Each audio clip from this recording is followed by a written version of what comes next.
Welcome to my channel. বন্ধুরা, আশা করি সকলে ভালো আছো। আজ আমরা তৈরি করেছি পুঁই পাতার পকোড়া।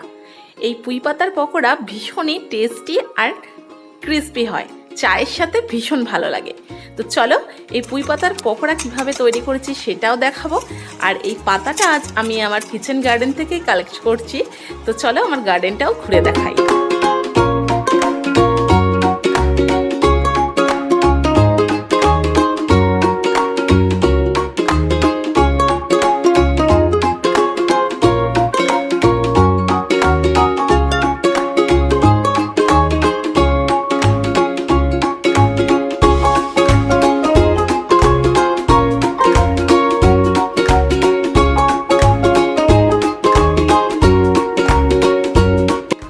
আজকে পাতা কালেক্ট করতে মাম্মা আমাকে সাহায্য করছে।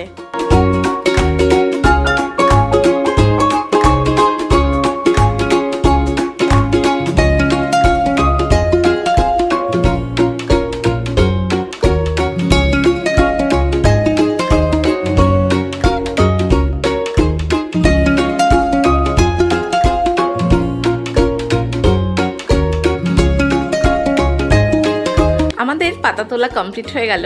এরপর আমরা সোজাসুজি রান্নার দিকে যাব। আমরা এবার পকোড়াটা তৈরি করব।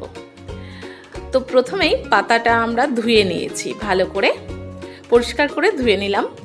এরপর আমরা একটা ব্যাটার তৈরি করব। তার জন্য নিয়েছি 2 টেবিল স্পুন বেসন, আর নিয়েছি 1 টেবিল স্পুন মতন চালের গুঁড়ো। এই অনুপাতে করলে কিন্তু ভীষণ ক্রিস্পি হয় আর খুব ভালো হয়। এরপর এর মধ্যে একটু হলুদ, লঙ্কার গুঁড়ো আর স্বাদ মতো নুন অ্যাড করে নিলাম। এরপর শুকনো উপকরণ ভালো করে মিশিয়ে নিতে হবে। তারপর অল্প অল্প জল দিয়ে এটাকে ভালো করে মিশিয়ে ফেটিয়ে নিতে হবে।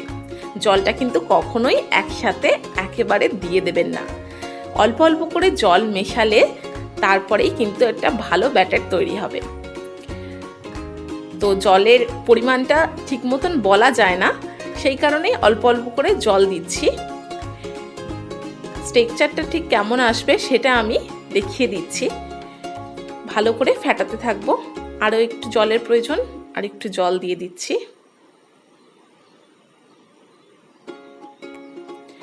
পুরো ফেটানো হয়ে গেছে। এরপর একটা আঙুল ডুবিয়ে দেখুন, ঠিক এরকম কোটিংটা হবে। আঙুলের মধ্যে যেমন একটা কোটিং পড়েছে, আমাদের এরকম কোটিংটা প্রয়োজন, তাই আমরা এরকমই রাখলাম। এরপর কড়াই বসিয়ে নিয়ে এর মধ্যে দিয়ে দিচ্ছি সাদা তেল বা রিফাইন্ড অয়েল।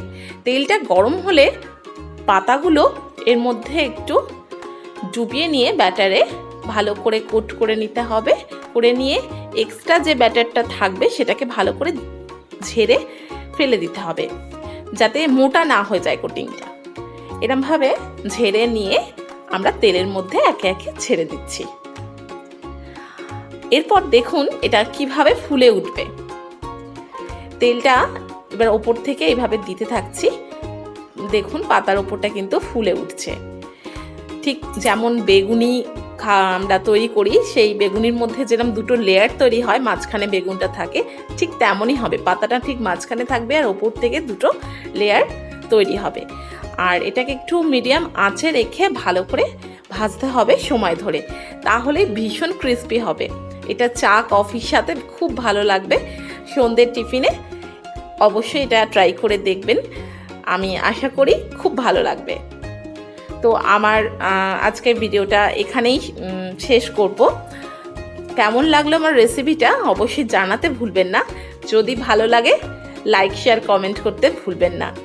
আর আমার চ্যানেলটা এখনও যদি সাবস্ক্রাইব না করে থাকেন তো প্লিজ আমার চ্যানেলটা সাবস্ক্রাইব করে নিন। বেল আইকনটি প্রেস করতে ভুলবেন না। আমার নিত্য নতুন ভিডিওর আপডেট পাওয়ার জন্যে বেল আইকন অবশ্যই প্রেস করতে হবে। তো আজকের মতো এইটুকু, আবারও হাজির হব নতুন কোনো রেসিপির সঙ্গে। নমস্কার।